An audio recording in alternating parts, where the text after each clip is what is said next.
여러분들과 함께 하기를 원하고, 오늘도 성령으로 감동되어지고 성령으로 충만함을 받고 하나님의 말씀과 하나님의 뜻을 이루는 하루, 원수 마귀의 일들을 깨트려버리고 무력화시키는 하루, 또한 우리들을 만나는 사람들에게 선한 영향력을 끼치는 거룩한 성도들의 삶이 되어지기를 예수 이름으로 간절히 축복합니다. 오늘 본문에 있는 말씀을 근거로 해서 하나님은 위험을 경고해 주기 위해서 꿈을 사용하시기도 하신다라는 말씀으로 같이 좀 은혜를 나누려고 합니다. 하나님의 영이 모든 육체 위에 부어질 것에 대한 예언이 요엘 선지자를 통해서 주어졌고, 그 예언의 말씀이 오순절날에 성령이 부어지면서 이 땅에 사는 사람들은 하나님의 보호와 인도와 경고를 받을 수 있게 되어졌다는 것입니다. 오늘 말씀에 사도 베드로를 통해서 이 말씀을 인용해서 하셨는데, 2장 10절, 사도행전 2장 17절에 하나님이 말씀하시기를 말세에 내가 내 영을 모든 육체에 부어주리니, 제가 이걸 가지고 설교한 적이 있는데, 내가 내 영을 모든 육체에 부어주리니, 요엘 선지자는 이렇게 말씀하지 않았습니다. 내가 내 영을 모든 육체에 라고 말하지 아니하십니다. 근데 여기 우리 성경은 베드로는 모든 육체라고 그렇게 말씀을 하고 있어요. 육체 위에, 특별히 여기 육체에라고 하는 이 에라고 하는 말의 원문을 보면 위에라고 하는 뜻인데, 위에라고 하는 뜻은 바로 머리 위를 의미하지 않고, 그 사람 위를 의미하지 않고 조금 떨어져서 가까이에라는 뜻을 가지고 있어요. 참 하나님의 말씀이 얼마나 정확한가를 알 수 있습니다. 오순절날 성령이 믿는 자들 위에는 바로 그들 머리 위에 임했어요. 믿는 자들 위에는 머리 위에 임했어요. 불의 혀와 같이. 그러나 육체에 임한다는 믿지 아니한 자들을 포함해서 하신 말씀이라, 그래서 그들이 위에 임함으로 그들도 뭔가를 앞을 내다보고 말을 할 줄 알고 예언을 할 것이고 환상을 보고 꿈을 꾸리라고 말씀하셨습니다. 자, 저는 이 말씀을 묵상하면서 정말 하나님의 인자하심이 영원하도다라고 외칠 수밖에 없고, 하나님의 베풀어 주신 사랑과 인자, 또 하나님의 그 크신 은혜가 얼마나 큰 것인가를 정말 깨달으면서 하나님을 찬양하지 않을 수가 없었어요.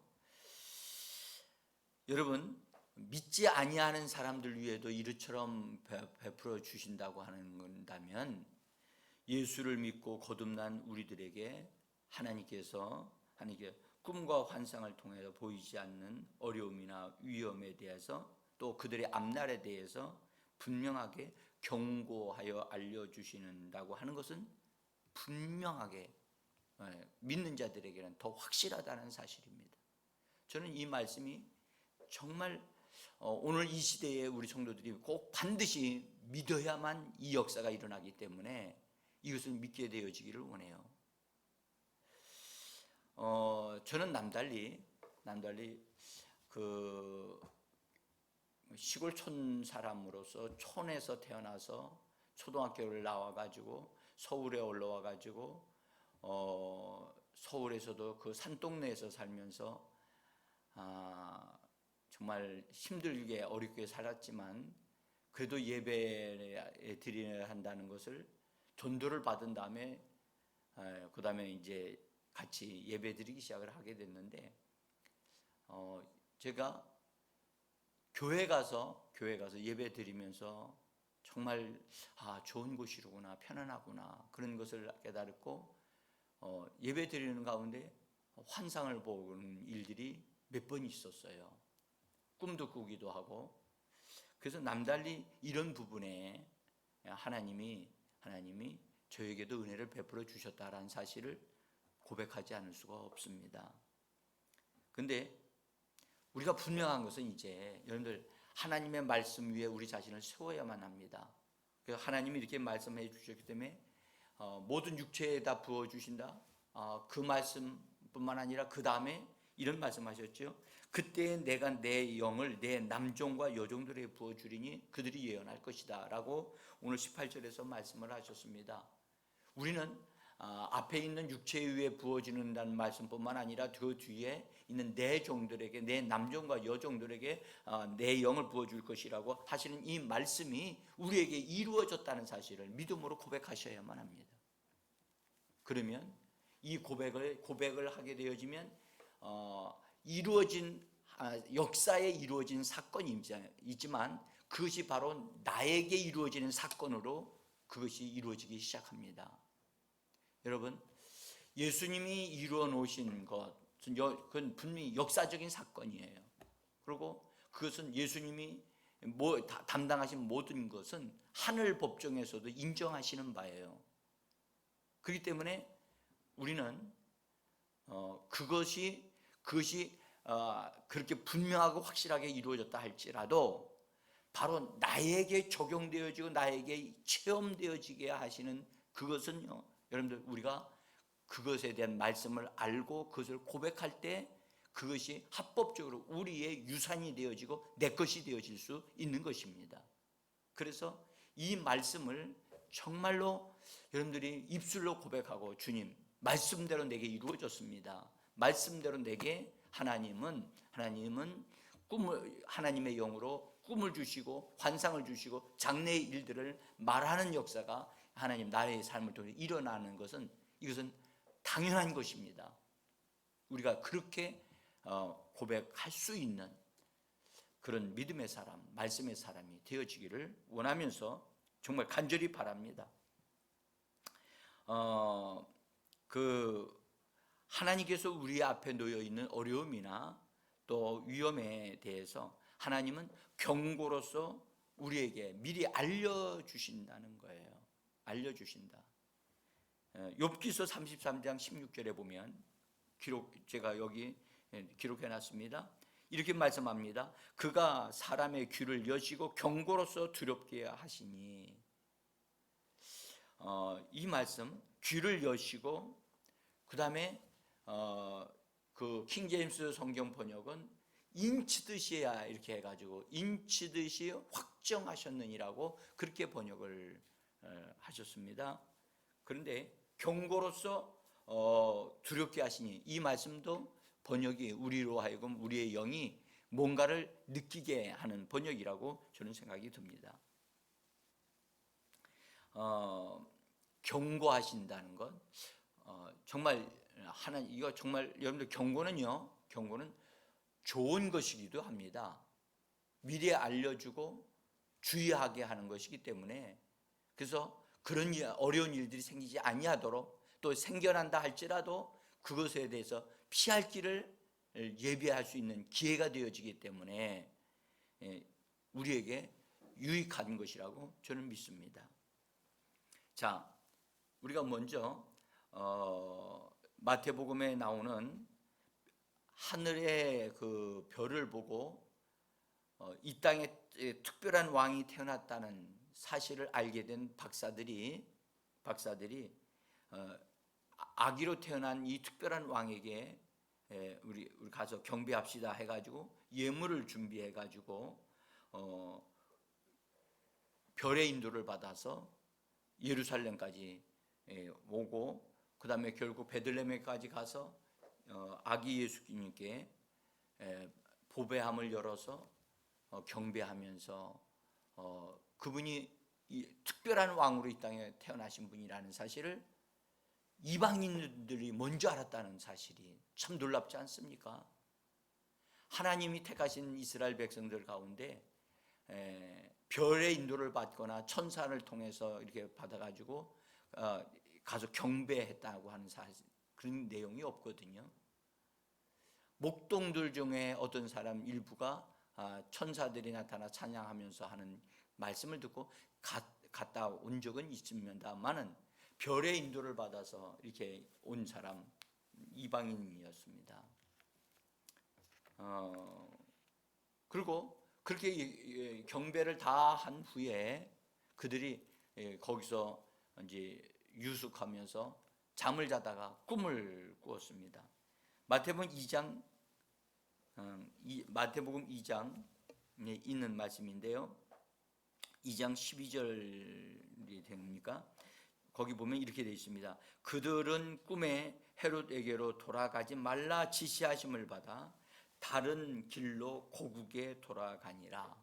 여기 보면 꿈에 헤롯에게로 돌아가지 말라고 지시를 받았다는 거예요. 참 놀라운 사실은 하나님을 예배했더니, 하나님을 경배했더니 하나님이 그들이 가야 할 길을 가르쳐 주셨는데 꿈을 통해서 가르쳐 주셨다. 여러분들, 이것이 참 놀랍지 않습니까? 가만히 있는데 가르쳐 주시는 게 아니라 그들이 예수님에 와서 경배를 했다는 겁니다. 여러분들, 예배를 잘 드리게 되어지면 그들의 영이 이렇게 하나님을 향하고 있기 때문에 하나님이 뭔가를 어떤 것들을 가르쳐 주시고 지시를 하실 수 있는 환경이 되어진 것이라고 봅니다. 그래서 헤롯에게로 돌아가지 말라고 하나님이 말씀을 하셨고 다른 길로 그들이 돌아갔다. 저는 이 말씀을 생각을 하다가 만약 박사들이 꿈의 지시가 없었다면 어떻게 됐을까 생각을 한번 해봤습니다. 그리고 이 박사들이 순전하게 헤롯 왕과 약속한 것을 지키기 위해서 예루살렘으로 들어갔다면 어떤 일들이 벌어졌을까? 아마도 아기 예수님과 가족이 정말 위기에 처했지 않았을까라고 생각이 듭니다. 그래서 헤롯이 어린 아이들을 다 죽이겠다고 하는 계획을 이미 가지고 있었습니다. 그래서 왕으로 난 그 아기를 없애버리겠다라고 하는 간악한 꾀를 또 술수를 가지고 있었기 때문에 하나님께서는 이 꿈을 통해서 그 계획이 깨어지도록 수포로 돌아가도록 그렇게 만드셨다고 저는 믿습니다.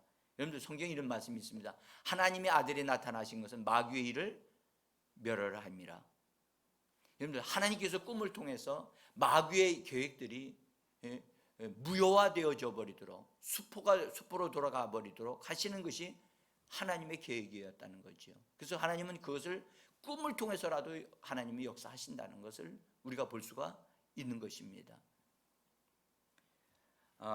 정말 이런 것을 볼 때에 하나님은 지금도 생생하게 믿는 자들을 통해서 원수들의 계획을 무력화시키는 일들을 하나님이 하고 계시다는 사실을 우리가 알 수가 있습니다.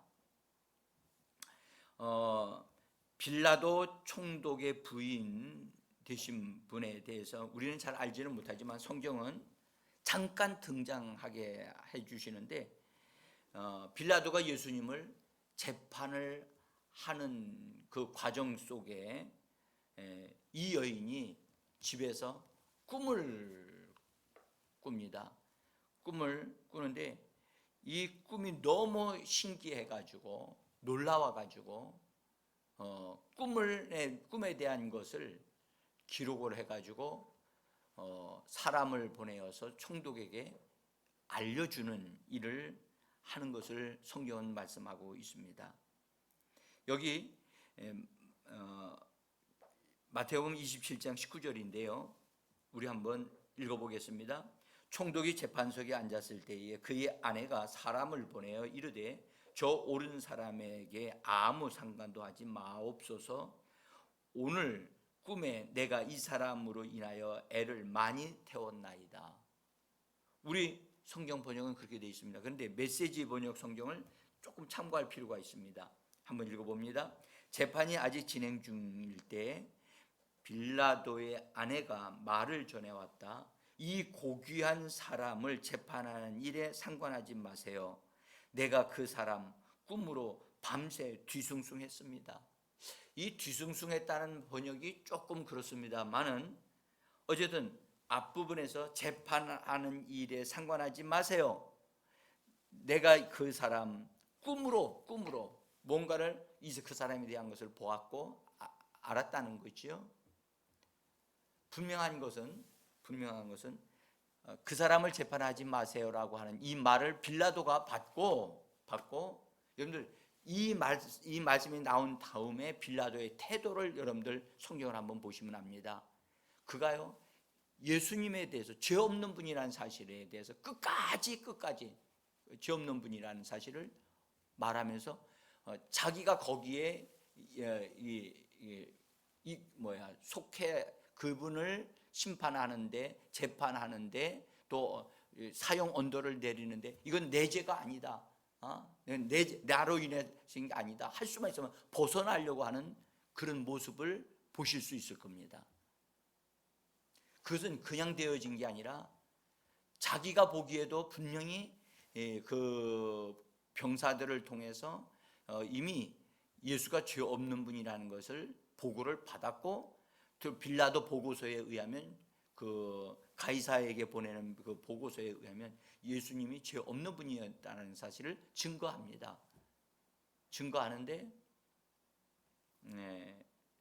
다시 아내를 통해서 이렇게 꿈의 지시를 받았다는 얘기를 듣고요. 이 빌라도가 상당히 힘들어했다는 사실을 우리가 알 수가 있습니다.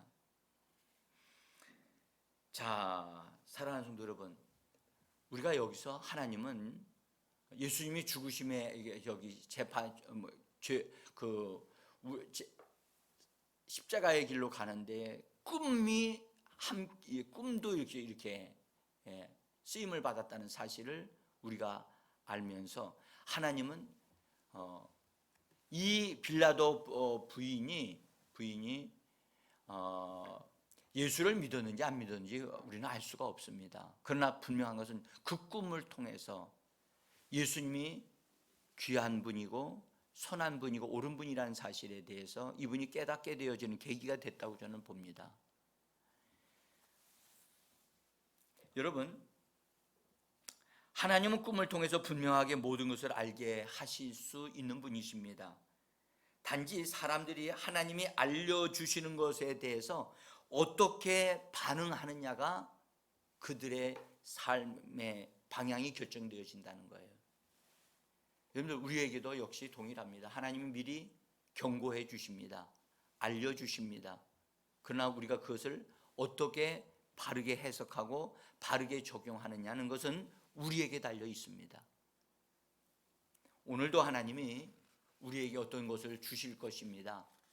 그것을 깨닫게 하실 때 여러분들 깨달을 뿐만 아니라 그것을 바르게 믿음으로 행동해서 하나님의 선한 뜻은 이루어지고 원수들의 계획은 깨어지는 역사가 일어나는 그런 하루가 되어지기를 간절히 원하는 것입니다. 여러분들, 교회사에 가장 뛰어난 한 사람이라고 한다면 어거스틴이라고 하는 사람을 들 수가 있습니다. 어거스틴은 그의 기록에도 이렇게 남겼습니다. 영적인 꿈은 성도들에게 매우 중요하고 가치가 있는 재산이라고 그렇게 표현을 했습니다. 그런데 그의 어머니 모니카가 이 어거스틴이 타락한 생활로 접어들면서 이단으로 빠지게 되어지는데 그 어머니가 포기하지 아니하고 그 아들을 위해서 기도하다가 환상을 보았습니다. 하나님께서 그녀의 기도를 들으시고 분명하게 말씀하셨습니다. 그녀의 아들이 반드시 예수의 품으로 돌아올 것이다 라고 하는 것을 환상을 통해서 보았습니다. 응답을 받았습니다. 그러나 응답의 결과는 그 여인이 얻어 누리지를 못했습니다. 그분은 돌아가셨지만 그 축복은 그분의 기도의 응답과 환상의 그것에 대한 축복은 교회가 얻어 누리게 되어졌습니다. 진실로 큰 축복을 받아 누리게 됐지요. 또한 3세기에 뛰어난 저자이기도 하고 변론가였던 터툴리안이라고 하는 훌륭한 이분은 이렇게 말했습니다. 꿈은 하나님으로부터 주어진 영적인 선물이다. 그렇게 언급을 했습니다. 그는 신약 시대에도 하나님께서 꿈을 통하여 말씀하셨듯이 지금도 꿈을 통해서 우리와 이야기하고 계신다고 그렇게 이야기를 했습니다. 이 말은 그 당시에 이런 학자들이 꿈에 대한 인식이 하나님이 쓰시는 통로가 꿈이다라고 하는 것을 분명하게 말해주고 있습니다. 그리고 그는 꿈이 뇌 분야의 뇌 근원으로부터 온다고 그렇게까지 얘기했습니다. 뇌 근원은 하나님, 사탄, 영적 세계, 혼의 세계로부터 꿈이 온다는 것입니다. 어쨌든 이렇게 말하면서 꿈은 분별되어져야 한다. 잘 깨달아야 된다라고 말씀하셨습니다. 그래서 우리들도 꿈을 꾸되 그 꿈이 하나님께로부터 온 것인가를 이렇게 살피고 하나님의 성령님께 묻고 인도함을 받고 해석을 요청하는 그런 은혜가 있기를 원합니다. 여기 제가 써놓은 집안에 있는 방울뱀에 대한 얘기를 여러분들 꼭 읽어보시고 참고하시길 바랍니다. 저는 이 내용을 매우 심각하게 생각합니다.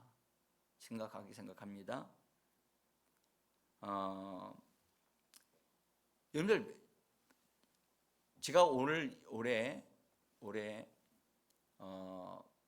우리 저 뒤편에 큰 뱀이 실제로 왔다는 것을 말씀드렸죠. 그리고 그걸 때려잡았거든요. 제가 그것을 때려잡으면서 내 마음에 그런 생각이 들었어요. 하나님의 교회와 성도들을 해치려고 하는 이 원수를 때려잡는 일이 시작이 되겠구나. 그런 느낌을 받았어요. 그것을 정리하면서 여러분들, 뱀이 집 안에까지 들어올 수 있다? 이건 어려운 일이잖아요. 특별히 방에까지 들어올 수 있다? 어려운 일이잖아요. 더구나 방울뱀이, 여러분들, 방울뱀은 여러분들 일반 뱀과 같지 않습니다. 꼬리를 흔들어서 소리가 납니다. 소리가. 근데 방울뱀이 집 안에 들어와 있다? 이것을 꿈을 통해서 봤다? 이것이 무엇을 의미하는 것일까? 그래서 하나님께 물으며 기도하면서 여러분들, 이걸 보면서 이 뱀이 어떻게 방 안에까지 들어올 수 있을까? 지금 특별히 이 시대에 이건 있을 수 없는 일이거든요. 옛날 집과 같이 지푸라기로 집을 짓는 것도 아니고, 여러분들, 들어오는 통로가 콱콱 다 막혔는데 어떻게 들어올 수 있을까? 모기라면 들어올 수 있습니다. 모기라면. 그런데요, 여러분들, 뱀이 옛날에는 그냥 이렇게 담 넘어 들어올 수 있지만, 뱀이 오늘날 이 시대는요, 들어오는 통로가 다르다는 거죠. 영적인 것이기 때문에. 아담과 하와 시대에는요, 에덴 동산을 넘어 들어왔죠. 그래서 선악과 나무를 통해서 유혹을 했잖아요. 여러분들, 텔레비전을 통해서 들어온다는 사실이에요. 텔레비전이 소리가 나잖아요. 방울뱀이 소리가 나잖아요. 여러분, 텔레비전을 통해서 얼마나 많은 사람들이 못된 것을 보는지 몰라요. 특별히 어린이들은요, 어린이들이 보아서는 안 될 프로그램들이, 그리고 안 될 장면들이 많이 나오잖아요.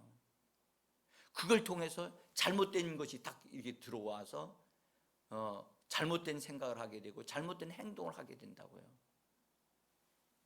그런데 오늘날은 텔레비전보다 더 심각한 시대가 아닙니까?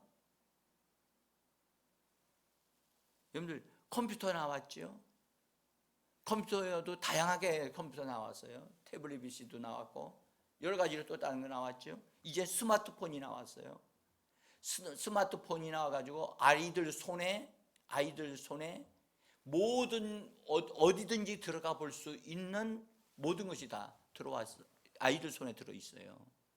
지금요 초등학교 3학년만 돼도 휴대폰을 가지고 다닐 정도로 우리나라가 참 물질적으로는 축복을 받았습니다. 근데 과연 아이들이 어떠한 상태에 있을까를 생각을 해보시기를 바라면서, 여러분들 저는 그렇게 생각합니다. 오늘날 이 시대는요, 이 시대의 사람들은 옛날에는 보이지 않는 마귀에게 영향을 받아서 어려움을 받았지만, 이 시대는요 디지털을 통해서 사람들을 실제적으로 붙잡고 포로되게 만든다는 사실이에요. 여러분들 놀이 문화에 속한 놀이방, 컴퓨터방 이런 데 들어가서 한번 들어가게 되면 거기에 빠지면요 시간 가는 줄 모릅니다. 밤을 지새우며 놀 수도 있습니다. 여러분들 옛날에는 화토나 이런 거 이거 카드 놀이를 통해서 사람들이 정말 미치게 만들었는데요. 이제는 컴퓨터를 통해서 사람들을 미치게 만듭니다. 예? 심지어요, 여러분들 하나님 잊어버리는 건 두말할 것도 없고요. 심지어는 자기 자신도 잊어버려요. 자기 가정도 잊어버려요. 거기에 빠져버리면 모든 걸 다 잊어버려요. 저는 그렇게 생각합니다. 누가 이 시대의 사람들을 이 디지털 문화로부터 해방시킬 수 있을까?